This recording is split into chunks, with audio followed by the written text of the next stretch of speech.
नमस्कार शेतकरी मित्रांनो, आपल्या द्राक्ष टोमॅटो शेती माहिती या यूट्यूब चॅनलमध्ये आपले स्वागत आहे।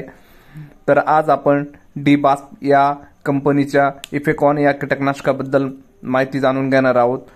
मित्रांनो, इफेकॉन हे आपल्याला 36 ग्रुपमधील एकमेव कीटकनाशक आपल्याला मार्केटमध्ये आपल्याला बघायला मिळते। तर आपण या प्रोडक्टचे उत्पादनाचे आज आपण सविस्तर माहिती जाणून घेणार आहोत। त्यामध्ये आपण त्याचे कॉम्बिनेशन, मोड ऑफ ॲक्शन, त्यानंतर फायदे, अशा अनेक गोष्टींबद्दल आज आपण चर्चा करणार आहोत। तर जे पण शेतकरी बांधव नवीन असतील अशा शेतकरी बांधवांनी आपल्या व्हिडिओला लाईक करून आपल्या चॅनलला सबस्क्राइब करायचे आहे व पुढील बेल आयकॉन दाबायचे आहे। तर चला व्हिडिओला सुरुवात करूया। तर मित्रांनो, आपण इफेकॉन या कीटकनाशकामध्ये जर आपण घटक बघायला गेलं तर याच्यामध्ये आपल्याला डिम्प्रो प्राइडेच आपल्याला 120 GL SL फॉर्म्युलेशन मध्ये आपल्याला यामध्ये बघवायस मिळतो।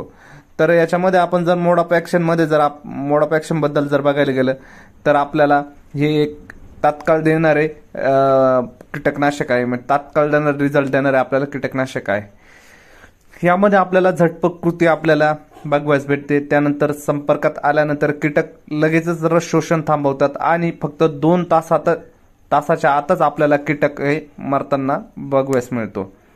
त्यानंतर अनेकविध कीटकांचे व्यवस्थापन या कीटकनाशकाद्वारे आपल्याला केले जाते। त्यामध्ये प्रमुख रसशोषक कीटकांवर नियंत्रण आपल्याला मिळवण्यास आपल्याला हे भेटते।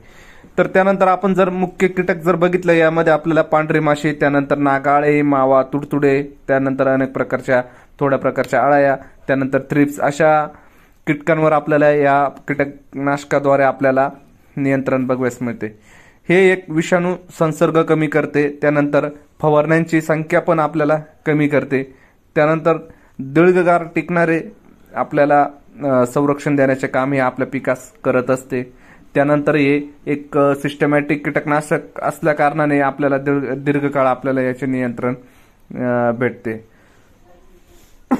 त्यानंतर आपल्याला जे नवीन वाढीचे जे शेंडे वगैरे असतात याला पण आपल्याला चांगल्या प्रकारचे संरक्षण देण्याचे काम करते हे। त्यानंतर आपण याच्या कोणकोणत्या पिकांमध्ये हे वापरले गेले पाहिजे या संदर्भात थोडक्यात माहिती जाणून घेऊया।